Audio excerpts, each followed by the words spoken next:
హైడ్రా పనితీరును ఏ విధంగా చూడాలి? చాలా వరకు కూడా విమర్శలు వచ్చాయి. హైడ్రా చేసిన పనులకు మంచి స్పందన కూడా వచ్చింది. బట్ ఎట్లా అర్థం చేసుకోవాలి? 2 ఏళ్లు పూర్తి చేసుకున్న సందర్భంగా కూడా హైడ్రా పనితీరును ఏ విధంగా చూడాలి? Thank you Himabindu. నిజంగానే మీరు అన్నట్టుగా హైడ్రా 2 ఇయర్స్ కంప్లీట్ చేసుకుంది. 2024లో హైడ్రా మన ముందుకు వచ్చింది. అయితే అనేక సవాళ్ల మధ్య ఈ హైడ్రా ముందుకు నడిచింది, ఇంతవరకు వచ్చిందని చెప్పచ్చు. సో ఇప్పటి వరకు హైడ్రా ఏం చేసింది, ఈ 2 ఏళ్లలో ఎలాంటి పనులు పూర్తి చేసింది, ఎలాంటి పనులతో ఇంకా ఫ్యూచర్లో ముందుకు వెళ్ళే అంశంతో ఉంది హైడ్రా అనే దాని గురించి అందరూ చర్చించుకుంటున్నారు. అయితే ఈ మొత్తం ప్రాసెస్లో 1810 ఎకరాల ప్రభుత్వ భూమిని మళ్ళీ ప్రభుత్వంలోకి తీసుకున్నట్టుగా కూడా హైడ్రా వెల్లడించింది. చెరువుల వద్ద 454 ఎకరాలు స్వాధీనం చేసుకుంది. అంటే ఇప్పటి వరకు కబ్జా అయిన 454 ఎకరాల చెరువును కూడా మళ్ళీ ప్రభుత్వం ఆధీనంలోకి తీసుకుంది. చెరువులను తీసుకోవడమే కాకుండా బ్యూటిఫికేషన్ కూడా చేసిందనమాట. సో దానికి సంబంధించిన బ్యూటిఫికేషన్ థీమ్ కూడా మనం చూసాము. ఆల్రెడీ 6 చెరువులను బ్యూటిఫికేషన్ కిందకి తీసుకోవడం, ఆ ప్రాజెక్ట్ని కూడా కంప్లీట్ చేయడం మనం చూసాము. 6 3ని కంప్లీట్ చేశారు. ఇంకా 3 ప్రాజెక్ట్స్ ఉన్నాయి, 3 చెరువులు ఉన్నాయి, వాటిని కూడా బ్యూటిఫికేషన్ చేస్తున్నారనమాట. సో ఇవన్నీ కూడా పక్కన పెట్టేస్తే ఇప్పటి వరకు ఈ 2 ఇయర్స్లో హైడ్రా ఏం చేసింది, ఎలాంటి సవాళ్లతో ముందుకు వెళ్ళింది అనేది కూడా మనం మాట్లాడుకుందాం. But at the same time హైడ్రాకున్న ప్లస్ పాయింట్తో పాటు మైనస్ పాయింట్స్ కూడా చాలానే ఉన్నాయని చెప్పచ్చు. సో మైనస్ పాయింట్లో కూడా ఏంటి, అసలు చెప్ప పెట్టకుండా నోటీసులు ఇవ్వకుండా ఉన్న పలంగా హడావిడి చేసి కూల్ చేయడం ఏంటన్నట్టుగా ప్రజలు వైపు ప్రశ్నిస్తుంటే, మరోవైపు చెరువులను పరిరక్షించడమే మా మొదటి ధ్యేయం అన్నట్టుగా కూడా హైడ్రా ముందుకెళ్తుంది. సో వీటన్నిటిని కూడా క్యాల్కులేట్ చేసుకుంటే చాలా సవాళ్ళు, ప్రతి సవాళ్ళ మధ్యలోనే హైడ్రా ఈ 2 ఇయర్స్ దాటుకొని ఇప్పుడు వచ్చింది. అండ్ దెన్ 3rd ఇయర్లోకి ఎంటర్ కాబోతుంది. కాబట్టి ఇప్పుడు మన ముందున్న మెయిన్ క్వశ్చన్ ఏంటంటే, చెరువులను రక్షించడంలో నిజంగానే హైడ్రా సక్సెస్ఫుల్ అయ్యిందా, 2 ఏళ్లలో హైడ్రా ఎంతవరకు సాధించింది, and then 3rd one is Hydraa ముందున్న అతిపెద్ద సవాళ్ళు ఏంటి. ఓకే, ఇప్పటి వరకు 2 ఇయర్స్ కంప్లీట్ చేసుకున్నారు. అండ్ దెన్ ఇప్పుడు ఫర్దర్గా వచ్చే ఇయర్స్లో హైడ్రా ఎలా ముందుకు వెళ్ళబోతుంది అనేది కూడా మనం వాళ్ళ ముందున్న అతిపెద్ద సవాల్ అని చెప్పచ్చు. సో రైట్, ఇక ఇదే అంశానికి సంబంధించి మాట్లాడడానికి మనతో పాటు ఇప్పుడు జాయిన్ అయ్యారు మిట్ట నరసయ్య గౌడ్ గారు, Congress spokesperson, and also Raju Goud గారు, బీఆర్ఎస్ లీడర్. వాళ్ళిద్దరితో మాట్లాడే ప్రయత్నం అయితే చేద్దాం. సో ముందుగా మిట్ట నరసయ్య గౌడ్ గారు, నమస్తే అండి. మనం చూస్తున్నాము అందరు కూడా ఇప్పుడు ఉన్న సిచ్యువేషన్లో హైడ్రా గురించి మాట్లాడుకుంటుంది. హైడ్రా ఎంటర్ అయ్యి హైడ్రా మన ముందుకు వచ్చి ఒక 2 ఇయర్స్ అవుతుంది కాబట్టి సో దీనికి సంబంధించి అందరు కూడా చర్చించుకుంటున్నారు. సో మీ ఒపీనియన్ ఏంటి హైడ్రాకి సంబంధించి? ఎలా ఈ 2 ఇయర్స్ ఎలా సక్సెస్ఫుల్గా నడిచిందా, దీని గురించి ఏం చెప్పాలనుకుంటున్నారు మీరు? ఉన్న పెద్దలకు వ్యూవర్స్కు నమస్కారం. ఇప్పుడు 19 జూలై 2024లో ఇది స్టార్ట్ కావడం అయిందంటే 22 కంప్లీట్ చేసుకుంది. అయితే ఈ హైడ్రా అనేది రాకముందు ఇలా ఒక వ్యవస్థకు మంచి పవర్స్ ఇచ్చేసి ఈ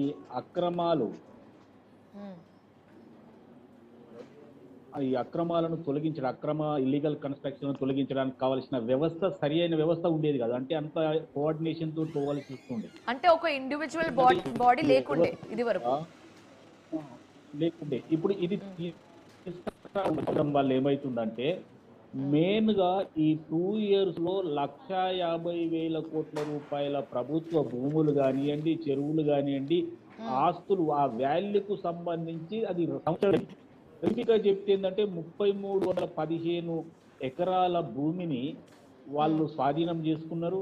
తర్వాత 1,378 ఎకరాలకు సంబంధించి అంటే యూసు వాటిని స్వాధీనం చేసుకున్నారు. తర్వాత 454 ఎకరాల చెరువులకు సంబంధించి, ఫుట్పాత్లకు సంబంధించి, పట్లకు సంబంధించి, ఇల్లీగల్ కన్స్ట్రక్షన్స్ కు సంబంధించి ఇవన్నీ కూడా క్లియర్ చేయడం జరిగింది. దీని అంతటి వాల్యూ 1,50,000 కోట్ల రూపాయలు అనేది సుమారుగా చెప్పడం జరుగుతాను. నేను చెప్పదలుచుకున్న విషయం ఏంటంటే, నేను కొన్ని చెరువుల మీద ఇల్లీగల్ కన్స్ట్రక్షన్ బఫర్ లో కానీ లేకపోతే బెడ్ లో కానీ అని ఇస్తే కూడా క్లియర్ చేసిరు. తర్వాత సీలింగ్ ల్యాండ్ల మీద కూడా మేము కంప్లైంట్ చేస్తే కూడా దాన్ని క్లియర్ చేసిరు. సమాధుల కొరకు కేటాయించినది ఆక్రమించుకుంటే కూడా క్లియర్ చేసిరు. తర్వాత రోడ్లను ఆక్రమించుకున్నటువంటి కార్పొరేట్ స్కూళ్లను కూడా క్లియర్ చేసిరు. తర్వాత నాలాలను ఆక్రమించుకుంటే కూడా నేను స్వయంగా పోయి కంప్లైంట్ చేస్తే దాన్ని క్లియర్ చేసిరు.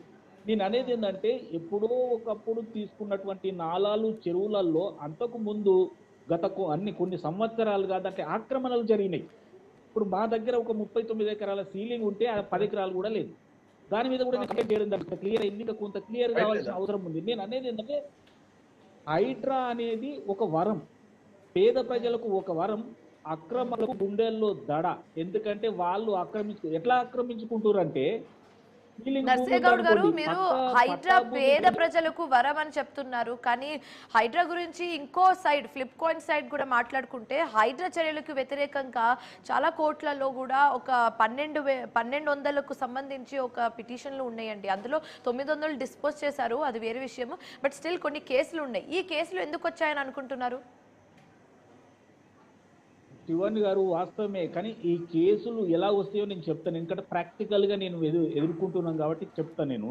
ఇప్పుడు వాళ్ళు ఏం చేస్తారంటే సీలింగ్ భూమి ఉన్నది, సీలింగ్ భూమి సర్వే నెంబర్ వేరు ఉంటుంది, పక్క భూమి సర్వే నెంబర్ వేరు ఉంటుంది.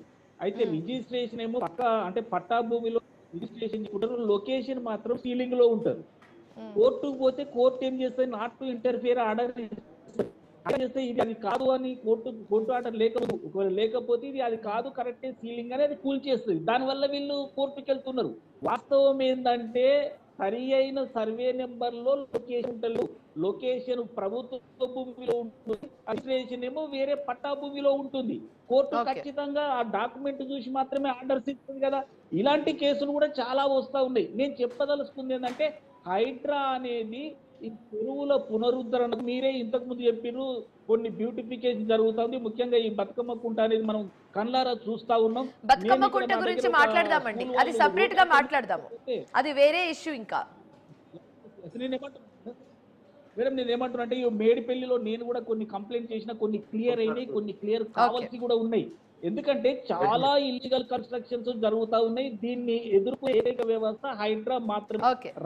నర్సయ్య గౌడ్ గారు మాట్లాడదాం. సో రాజు గౌడ్ గారు ఆయన ఒపీనియన్ కూడా తీసుకుందాము. సో రాజు గౌడ్ గారు నమస్తే అండి. మనం చూస్తున్నాం ఇప్పుడు అందరూ కూడా ఇప్పుడు హైడ్రా గురించి చర్చించుకుంటున్నారు. ఎందుకంటే హైడ్రా ఎంటర్ అయ్యి ఒక 2 years అవుతుంది కాబట్టి ఆల్రెడీ ఇప్పటి వరకు ఉన్న అచీవ్మెంట్స్ కూడా కమిషనర్ రంగనాథ్ కూడా చెప్పడం జరిగింది. సో ముందు కూడా చాలానే అతిపెద్ద సవాలు మా ముందు ఉన్నాయి, వాటిని కూడా దాటుకుని ముందుకు వెళ్తామన్నట్టుగా ఆ విధంగా మాట్లాడడం జరిగింది. సో హైడ్రాకి ఎన్ని ప్లస్ పాయింట్స్ ఉన్నాయో మైనస్ పాయింట్స్ కూడా ఉన్నాయి. సో వీటి గురించి ఏం చెప్పాలనుకుంటున్నారు? మీ ఒపీనియన్ ఏంటి హైడ్రాకి సంబంధించి? హైడ్రా పేరుతోటి మూసీ బ్యూటిఫికేషన్ చేద్దామనే ఆలోచనతోటి ముఖ్యమంత్రి గారు వచ్చింది, తెలంగాణ ప్రజలు చెప్పారు. కానీ అది బ్యూటిఫికేషన్ కాదు, బ్యూటిఫికేషన్. 150,000 అంటున్నారు. లూటిఫికేషన్, అది బ్యూటిఫికేషన్ కోసం కాదు, కాంగ్రెస్ పార్టీ లూటిఫికేషన్ స్కీమ్. హైడ్రా పేరుతోటి చిన్న కుటుంబాలు లోన్ల పైన, లేకుంటే ఇన్స్టాల్మెంట్ పైన, బ్యాంక్ లోన్ల ద్వారా కొన్న ప్లాట్లు కానీ apartments without information, without notice కూలగొట్టిన సంఘటనలు మనం హైదరాబాద్ లో ఎన్నో చూసాం. కానీ అదే మళ్ళీ రేవంత్ రెడ్డి వాళ్ళ బ్రదర్ తిరుపతి రెడ్డికి ఏమో నోటీస్ ఇస్తారు, బొంబులేటి శ్రీనివాస్ రెడ్డి ఫామ్ హౌస్ కి ఏమో నోటీస్ ఇస్తారు, వాళ్ళకేమో కోర్టు పోనీకి అవకాశాలు ఇస్తారు. స్టేలు తెచ్చుకోనికి వాళ్ళకి అవకాశాలు ఇస్తారు, నోటీసులు ఇస్తారు. పేద ప్రజలకు ఎవరైతే అప్పో చేసి ఏండ్ల నుంచి అక్కడ ఉండి పర్మిషన్లు తీసుకొని ట్యాక్సులు కట్టుకుంటూ, కరెంట్ బిల్ కట్టుకుంటూ, మున్సిపల్ పర్మిషన్ ఇది కూడా ఇదే ప్రభుత్వం. గతంలో 2008లో కాంగ్రెస్ ప్రభుత్వమే. ఆ రోజు బఫర్ జోన్ చేసింది వాళ్ళే. ఫస్ట్ 50 మీటర్స్ అన్నారు, తర్వాత 150 మీటర్స్ అన్నారు, ఇవన్నీ చేసింది వాళ్ళే. మరి ఈ రోజు మూసీని తెచ్చి, గతంలో కేసీఆర్ గారు ఉన్నప్పుడు కూడా ఈ హైదరాబాద్ మూసీని బ్యూటిఫికేషన్ చేద్దామని చెప్పేసి ఆలోచనతో వస్తే ఆ రోజు కేసీఆర్ గారు చెప్పారు, 1,00,000 మంది నష్టపోతున్నారు ఈ యొక్క బ్యూటిఫికేషన్ చేస్తే, 1,00,000 మంది ఇల్లు కోల్పోతారనే ఉద్దేశంతో ఆ రోజు దీన్ని ఆపేసారు. రాజు గారు, మీరు లూటిఫికేషన్ అంటున్నారు, మరి కొన్ని చెరువుల్ని అభివృద్ధి చేశారు, వాటి రిజల్ట్స్ కళ్ళ ముందే కనిపిస్తున్నాయి కదండి. కాంగ్రెస్ పార్టీ ఎప్పుడైనా చెరువులు, వాగులు, వంకలు వదులుతారా అండి? వీళ్ళు మొత్తం వీళ్ళే కారణం. కేసీఆర్ గారు వచ్చినాక ఈ తెలంగాణ రాష్ట్రంలో 46,000 చెరువులు పూర్తి చేసినాం మేము. వీళ్ళ కాంగ్రెస్ వాళ్ళతో ఏమైతుంది, వీళ్ళు కేవలం బెదిరించి బడాబాబులకు వాళ్ళత హైడ్రా ద్వారా ఉసూళ్ళకు పాల్పడుతున్నారు. ఒకవేళ వీళ్ళకి చిత్తుంటే మరి ఏదైతే ఫాతిమా కాలేజ్ ఆడ ఉన్నది కదా, చెరువులో ఉన్నది కదా, ప్యూర్ గా బఫర్ జోన్ లో ఉన్నది కదా ఫాతిమా కాలేజ్, అక్బరుద్దీన్ ఓవైసీది. మరి దానికి ఎందుకు టైం ఇస్తుంది? మధ్యలో దాన్ని కూడా కూల్ చేస్తారని ఒక ప్రచారం నడిచింది, బట్ అది కూల్ అయింది ఆ issue. ఇప్పుడు 2 సంవత్సరాలు అయిపోయింది, మనం చూస్తున్నాం కదా. ఏ బడాబాబు అపార్ట్మెంట్ గానీ, లేకుంటే ఏ బడాబాబు ఆస్తులు గానీ, ఏ బడాబాబు నాగార్జునది ఎన్కన్వెన్షన్ దాన్ని కూడా తొలగించడం జరిగింది కదండి. అది ఎంత మేడం? అది ఆల్రెడీ ఆయననే తొలగించుకుంటా అన్నాడు. ఉమ్, గతంలో మేమున్నప్పుడే దాన్ని ప్రయత్నం చేసినాము. అప్పుడు ఆయన కోర్టుకి వెళ్ళిండు. సరే, తర్వాత వీళ్ళు వచ్చిండ్రు, రాత్రిలా నోటీస్ తీయకుండా కూడా కొట్టేసిండ్రు. సరే, వాళ్ళు పెద్దోళ్ళు, వాళ్ళ పెద్ద నష్టం ఏం జరగలేదు. ఎవరైతే జాబులు చేసుకుంటూ, లోన్లు తీసుకుంటూ, మరి రోడ్లపై వ్యాపారం చేసుకుంటూ, వాళ్ళ సొంత ఇళ్ళ కళ్ళను చేసుకున్న వాళ్ళకు వీళ్ళు ఆల్ ఆఫ్ సడన్ వచ్చి ఏ విధంగా గుల్లగొట్టారో ఆ విధంగా అందరికీ కూడా న్యాయం ఉండాలి. ఉమ్. అందరికి న్యాయం ఒకటే ఉండాలి. హైడ్రాది Okay. చిన్నోళ్ళకి సో కాదండి రాజు గారు, ఇప్పుడు మీరు చెప్పండి, ఇప్పుడు 2 years లో హైడ్రా హిట్టా ఫట్టా అని అడిగితే ఏం చెప్తారండి మీరు? ఫట్టే మేడం, కంప్లీట్ గా ఫట్టే. ఓకే, దానికి ఓకే. ఎట్టి పరిస్థితిలో ఈ బీఆర్ఎస్ పార్టీ ఒప్పుకోదు. గాంధీ ఘాట్ అంటాడు, ఇష్టం వచ్చినన్ని దాదాపు 32,000 ఇండ్లు గులగొడతా అంటాడు. ఏందండి ఇది? తెలంగాణ రాష్ట్రం ఎక్కడ ఓకే, పోతుంది? ఓకే. సో నరసింహరావు గారు, మీరు చెప్పండి ఇప్పుడు. ఇందాక రాజు గారు అంటున్నట్టుగానే నిజంగానే పేదోళ్ళకి మీరు నోటీసులు ఇవ్వకుండా, టైం ఇవ్వకుండా, హడావిడి చేసి తక్షణమే మీరు వాళ్ళ ఇళ్లను కూల్ చేయడం జరుగుతుంది. And on the other hand పేదోళ్ళకు అంటే కొంచెం పెద్దవాళ్ళకు కొంచెం మీరు నోటీసులు ఇచ్చి, టైం ఇచ్చి, స్కోప్ ఇచ్చి, వాళ్ళకి బ్రీతింగ్ స్పేస్ ఇవ్వడం జరుగుతుంది అన్నట్టుగా కూడా కొన్ని ఆరోపణలు వస్తున్నాయి. ఇప్పుడు రాజు గారు చెప్పడమే కాదు, కొన్ని ఆరోపణలు మేము విన్నాము. సో ఏంటి అసలు ఇది నిజమా, లేకపోతే మీరు పేదవాళ్ళకు కూడా ప్రాపర్గా నోటీస్ ఇచ్చి, టైం ఇచ్చి, వాళ్ళకు కూడా కొంచెం బ్రీతింగ్ స్పేస్ ఇస్తున్నారా ఏంటి? ఎందుకంటే ఇలాంటి ఇష్యూస్ మేము చాలా వీడియోస్ చూసాము. వాళ్ళు ముందుకొచ్చి, ప్రజలు స్థానికులు ముందుకొచ్చి మాకు టైం ఇవ్వట్లేదు. మనం ఒక సిచ్యువేషన్ చూసాము, పిల్లోడు ఒక ఇంటి లోపలికి వెళ్ళి సర్టిఫికేట్స్, బుక్స్, బ్యాగ్ కూడా తీసుకురాకుండా వాళ్ళకి టైం ఇవ్వలేదు అన్నట్టుగా కూడా మనం ఒక సినారియో చూసాము. సో ఏం చెప్పాలనుకుంటున్నారు మీరు? శివాని గారు, చట్టం ఎవరికైనా ఒకటే. ఇప్పుడు సకలం చెరువులో ఉన్నటువంటి ఫాతిమా కాలేజీ గురించి చెప్తా ఉన్నారు. అది హైకోర్టులో ఉంది. హైకోర్టులో ఆల్రెడీ వీళ్ళు రిపోర్ట్లు సబ్మిట్ చేస్తూ ఉన్నారు. అది కోర్టు డిసైడ్ చేస్తుంది. ఒకవేళ కోర్టు కనుక ఇది 100% దాంట్లో ఉంది అని అంటే ఖచ్చితంగా కూల్ చేస్తాం. అందులో ఎవరు ఉన్నారు, ఎవరు లేరు అనేది కాదు. ఎందుకంటే కోర్టు దృష్టిలో ఉంది, కోర్టు అండర్లో ఉంది కాబట్టి అది డిసైడ్ అవుతుంది. రెండో కారణం ఏంటంటే, ఈ చెరువులలో, చెరువు బెడ్లో, నాలాల బెడ్లో, మూసీ బెడ్లో ఉన్న వాళ్ళు ఎవరినైనా తొలగించక తప్పనిసరి పరిస్థితి. ఈ ప్రభుత్వమే కాదు, మా కాంగ్రెస్ ప్రభుత్వమనే చెప్పట్లేదు, అంతకు ముందు ఉన్నటువంటి బీఆర్ఎస్ ప్రభుత్వం కూడా అదే పని చేస్తుంది. కేసీఆర్ గారు స్పష్టంగా ప్రకటించిన 28,000 ఆక్రమణలు ఉన్నాయి మూసీ నది మీద అని చెప్పి, దాన్ని నోటీస్ ఇవ్వవలసిన అవసరం లేదు, చట్టం స్పష్టంగా ఉంది, కూల్చేసేయండి అని ఆయన చెప్తారు. ఎవరికి నోటీసులు ఇవ్వాల్సిన అవసరం లేదంటున్నారు? అప్పుడు వాళ్ళు చెప్పారు, వాళ్ళు కేసీఆర్ గారే చెప్పారు, ఎవరికి నోటీస్ ఇవ్వాల్సినంత అవసరం లేదు. కేటీఆర్, ఒక్క నిమిషం, కేటీఆర్ కూడా మున్సిపల్ అధికారులను పిలిచి ఎవరు అడ్డం వచ్చినా ఊరుకోవద్దు, బుల్డోజర్లు పెట్టి తొక్కేసేయండి అనేమో వాళ్ళ పరిపాలనలో చెప్పారు. ఇప్పుడేమో దానికి సాకులు చెప్తా ఉన్నారు. బుల్డోజర్ రాజ్యం మీది, బుల్డోజర్ తెలంగాణ తెచ్చింది మీరు. నరసింహరావు గారు, మీరు ఇప్పుడు అంటున్నారు కేసీఆర్ హయాంలోనే వీళ్ళకి పర్మిషన్లు వచ్చాయి, అలా ఎలా పర్మిషన్లు ఇచ్చారన్నట్టుగా కూడా మీరు చెప్పడం జరుగుతుంది. కానీ ఇప్పుడు కట్టుకున్న ఇల్లు ఇప్పుడు ఏదైతే ఉన్నాయో స్థలాలు, ఇవి ఇప్పుడువి కాదు కదండి.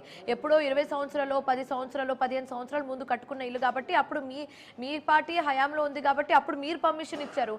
మీరు పర్మిషన్ ఇచ్చినట్టు ఇచ్చి ఇప్పుడు మీరే కూల్స్తున్నారు ఏంటన్నట్టుగా వాదనలు వస్తున్నాయి. శివాని గారు, నేనేమంటాను, ఇప్పుడు మూసీ నది ఇవాళ మీరున్నప్పుడు, నేనున్నప్పుడు వచ్చింది కాదు, అంతకు ముందటి నుండి ఉండేది. ఆక్రమణలు జరుగుతూ వచ్చినాయి. అంటే ఇద్దరి పార్టీల హయాంలోనే ఆక్రమణలు జరిగాయని మీరు ఒప్పుకుంటున్నారు ఇప్పుడు? ఇద్దరు కాదు, ఎన్ని పార్టీలు ఉన్నాయో స్వతంత్రం రాకముందటి నుంచి జరుగుతూనే ఉన్నాయి. కానీ ప్రభుత్వము, బీఆర్ఎస్ ప్రభుత్వం అంతకు ముందు ఒక నిర్ణయం తీసుకుంది. దాని మీద ఉన్నటువంటి ఇల్లీగల్ లేఅవుట్, ఇల్లీగల్ కన్స్ట్రక్షన్స్ 28,000 ఉన్నాయి కాబట్టి సర్వే చేసిరు. వాళ్ళు సర్వే చేసి డిసైడ్ చేసింది 28,000 ఆక్రమణలు. వాటిని కూల్ చేద్దామని కేసీఆర్ చెప్పింది. తర్వాత కేటీఆర్ ఆదేశాలు ఇచ్చిరు. ఆ తర్వాత వీళ్ళ ప్రభుత్వం పోయింది. కేసీఆర్ ప్రభుత్వం వచ్చిన తర్వాత కుంటలకు చెరువులకు ఇల్లీగల్ కన్స్ట్రక్షన్ కు రెక్కలు వచ్చినాయండి. ఈ రోజు ఎవరైనా కుంటలలో చెరువులలో కట్టాలంటే భయపడతా ఉన్నారు వాళ్ళు. రియల్ రేవంత్ రెడ్డి రేవంత్ రెడ్డి గురుగారు చేసిన అవన్నీ కాదు, ఇవాళ ఎందుకు భయపడుతున్నారు? రేవంత్ రెడ్డి గురుగారు ఉండే కదా 10 ఏళ్ళు ముఖ్యమంత్రి. కన్స్ట్రక్షన్స్ ఉంటే రియల్ ఎస్టేట్ ఉరికేదే. ఇలా చెరువులలో ఎవరు కడతలేరు, కట్టిన కూర్చున్నాడు, అవి అమ్ముడు కూర్చోలేవు, అవి కూల్చేస్తా ఉన్నారు. కాబట్టి నేను ఒకటే అంటున్నా, ఇంతకు ముందు 9.5 సంవత్సరాల్లో ఆ ప్రభుత్వం, నేను ప్రత్యక్షంగా మా నియోజకవర్గంలో చూసింది చెప్తా ఉన్నా అండి. చెరువులు ఆక్రమించుకున్నారు. నేను కూడా కంప్లైంట్ చేసిన ఇంతకు ముందు బీఆర్ఎస్ హయాంలో ఉన్నటువంటి మున్సిపల్ ఆక్రమించుకున్న స్థలాలు ఏవైతే ఉన్నాయో, అక్కడ ఉన్న ఇల్లులు ఏవైతే ఉన్నాయో, అక్కడ ఉన్న స్థానికులు ఎవరైతే ఉన్నారో వాళ్ళని మీరు ఖాళీ చేయించారు, ఓకే. కానీ వాళ్ళకి ప్రత్యామ్నాయ మార్గం చూపించారా? ఎస్, మంచి ప్రశ్న. నేనేమంటున్నానంటే మూసీ రివర్ బెడ్ లో ఉన్నటువంటి 10,000 కుటుంబాలను తొలగిస్తే వాళ్ళకు డబుల్ బెడ్రూమ్లు కానీ ఇందిరమ్మ ఇండ్లు కానీ మేము సమకూర్చడం జరిగింది. అక్కడ ఫెసిలిటీస్ ఏర్పాటు చేయడం జరిగింది. స్కూల్స్ కానీ, మార్కెట్ కానీ, రోడ్లు కానీ, ఇన్ఫ్రాస్ట్రక్చర్ అంతా క్రియేట్ చేస్తూ ఉన్నాము. వాళ్ళందరూ సంతోషంగా ఉన్నారు. అయితే ప్రతిపక్షాలు ఏం చేస్తూ ఉన్నాయంటే, ఇంత పెద్ద పని కనుక రేవంత్ రెడ్డి గారి గవర్నమెంట్ చేస్తే మాకు హైదరాబాద్లో ఒక్క సీటు కూడా రాదు, పేద ప్రజలు ఒక్కరు కూడా వెయ్యరు అని వాళ్ళను రెచ్చగొట్టి ముందట పెట్టి కొంతమంది పెయిడ్ నర్సయ్యగౌడ్ గారు, మీరు ఒక విషయం చెప్పండి. ఇప్పుడు ఏ పార్టీ అయినా సరే, ఆ పార్టీల సంగతి పక్కన పెట్టేస్తే, ఇప్పుడు ఒక చెరువు చుట్టుపక్కల పరిసరాల్లో ఏమైనా స్థలం కొనాలన్నా, ఇల్లు కొనాలన్నా వాటికి సంబంధించి రిజిస్ట్రేషన్ అనేది పక్కా జరుగుతుంది. అయితే రిజిస్ట్రేషన్ టైంలో కూడా అధికారులు చెప్పలేదా స్థానికులకి, అమ్మా ఇక్కడ ఇలాంటి ప్లేసెస్ లో స్థలాలు కొనకూడదు, రిజిస్ట్రేషన్ చేయించుకోకూడదు, ఇల్లు కట్టుకోకూడదు అన్న విషయము అప్పుడు అధికారులు చెప్పలేదంటారా? మేడం, అంతకు ముందటి నుండి కూడా అధికారులకు, ఇప్పుడు రిజిస్ట్రేషన్ అథారిటీ దగ్గర ఏముంటుందండి, ఇద్దరికి సంబంధించిన ఒరిజినల్ డాక్యుమెంట్స్ చూస్తారు, ఇది కరెక్టే ఉందా అని రిజిస్ట్రేషన్. అదొక్కటే వాళ్ళ పని అంటున్నారా? అయితే వీళ్ళంతా ఇరిగేషన్ డిపార్ట్మెంట్ చూసేది, రిజిస్ట్రేషన్ డిపార్ట్మెంట్ చూడదు కదా మేడం. ఇదంతా కోఆర్డినేషన్ లో చేయాలి. కానీ ఇప్పుడు జరుగుతుంది అంటే బఫర్ జోన్ లో లేదు కోఆర్డినేషన్ లో జరగాలని చెప్తున్నప్పటికీ లేదండి. ఇప్పుడు ఇది గ్రూప్ పని అని మీరే చెప్తున్నారు. అయితే ఇక్కడ ఓవరాల్ గా సఫర్ అవుతుంది ప్రజలను తప్పు పట్టి వాళ్ళ ఇళ్లను కూల్ చేయడం, అక్కడ నుంచి ఖాళీ చేస్తున్నారు. బట్ అధికారుల పరిస్థితి ఏంటి? అధికారులు కూడా అప్పుడు గ్రీన్ సిగ్నల్ ఇచ్చి రిజిస్ట్రేషన్ చేయించారు కదా, మరి వారి మీద చర్యలు తీసుకోరా మీరు? 100% ఎవరైతే తెలిసి ఇలాంటి పర్మిషన్లు ఇచ్చిరో వాళ్ళని కూడా ప్రాసిక్యూట్ చేయడం జరుగుతుంది. ఎవరిని కూడా వదిలిపెట్టే సమస్య లేదు. ఇప్పుడు జరిగిందా అండి ఇప్పుడు 2 ఇయర్స్ లో? ఎంతమందిని సస్పెండ్ చేసిండ్రు, ఎంతమందిని ఇప్పుడు రిజిస్ట్రార్లను సస్పెండ్ చేసిరు, అక్రమ రిజిస్ట్రేషన్లు చేస్తే రోజు పత్రికలలో చూస్తున్నాం కదా. నేను అనేది ఏంటంటే, నర్సయ్యగౌడ్ గారు, రాజుగౌడ్ గారు, will get back to you. But mean while మనకైతే బ్రేకింగ్ న్యూస్ అందుతుంది. కొడంగల్లో సీఎం రేవంత్ రెడ్డి మాట్లాడుతున్నారు, లైవ్ లో చూద్దాం. అందరూ ప్రభుత్వం యొక్క పాశవిక దాడిని